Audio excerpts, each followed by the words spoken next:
viaje fascinante por los mejores vinos del mundo. Galicia entre copas, esta es la propuesta de un gallego afincado en Madrid, Mariano Fisac, que nos invita no solo a degustar buenos vinos sin arruinarnos, sino también a recorrer nuestra geografía, descubrir nuestros viñedos que han madurado en nuestra cultura y tradición y conformado nuestro paisaje.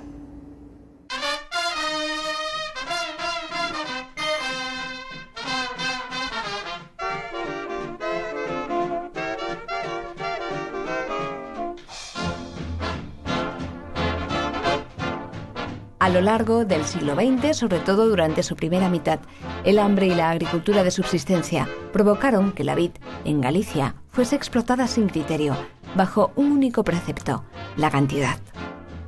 Una experiencia que nos alejó de nuestro estilo. Tradicionalmente, ya desde la época de los romanos, a los gallegos nos ha preocupado más la calidad del vino que el número de botellas. En las últimas décadas, los productores retomaron las buenas costumbres de los pioneros. Galicia reúne condiciones extremas, pero perfectas para desarrollar una exquisita viticultura. Yo creo que en los últimos 10 años, diría incluso un poco más, unos 15, 20 años, ha habido una revolución. Lo dice Mariano Fisac, un experto en sabores. Este gaditano de nacimiento, pero gallego de adopción, afincado en Madrid, ha explorado como pocos el mundo del vino en nuestro país. Y nos lo acerca ahora en este Galicia entre copas. Un libro con una finalidad simple: atraer a quienes solo deseen degustar y disfrutar. Yo creo que durante los últimos años se ha tendido a complicar mucho el mundo del vino de forma innecesaria, porque al final lo que intentamos reflejar en el libro es un poco que el vino es un alimento, ¿no? Y es un alimento más. Entonces, si no tenemos problemas a la hora de pedir a lo mejor en un bar una hamburguesa o unas croquetas, no preguntamos cómo están elaborados o de dónde vienen, tampoco tenemos por qué hacerlo con un vino, ¿no?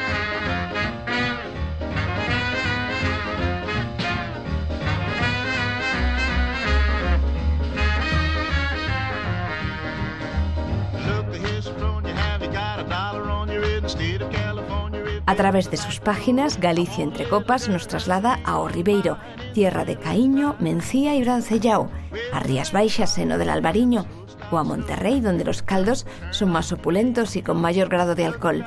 También viajarán al refugio del Godello, a Valdeorras, frescura y potencial aromático, o a la vertiginosa Ribeira Sacra, donde tratan al vino como a un ser vivo. Detrás de cada denominación de origen hay una bodega, un proyecto, personas que nos sorprenden, como a él le atrapó la experiencia de Nacho González. Puso en marcha una pequeña y peculiar bodega en Larouco, entre Valdeorras y a Ribeira Sacra. La viña de Nacho es, no sé, como un paraje casi extraterrestre, ¿no? Cuesta encontrarla, porque la hierba y los arbustos, los matojos y tal, la tapan completamente, te tienes que meter ahí. Son viñas viejísimas, de variedades que a lo mejor están un poco denostadas, pero que son tan viejas que en las que ya la variedad da un poco igual, porque es pura tierra, puro suelo, ¿no? Y él elabora de una forma, con los medios que dispone, porque todo se lo ha hecho él, nadie le ayuda, o sea, él trabaja absolutamente todo. Y bueno, pues ha recuperado una barrica que debe tener como 100 años, utiliza bueno, es que yo no sé de química, pero bueno, tiene ahí un sistema con el que permite que no entre oxígeno al vino a base de un tubo y bueno, una serie de cosas y no sé, es que tú ves, enfría las barricas con paja, porque ahí es una zona que hace mucho calor y entonces entierra las barricas en paja y tal. Y claro, como el vino no tiene ningún aditivo, tampoco no tiene ningún proceso de filtrado ni nada que le permita un poco perder ese salvajismo que tiene, claro, son vinos muy, muy llamativos. El vino blanco no es vino blanco, es naranja.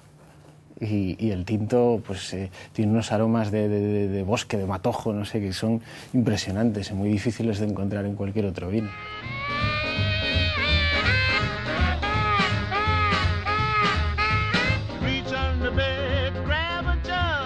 es solo una de las páginas de las que pueden beber. Repasen con Mariano Fisac el recorrido de experiencias conocidas y descubran aquellas cuasi que increíbles en el fin del mundo, con cepas poco productivas a las que les cuesta sobrevivir desafiando a un clima complicado. Es, sin duda, una revolución. La naturaleza y la tradición se abren camino. Salud.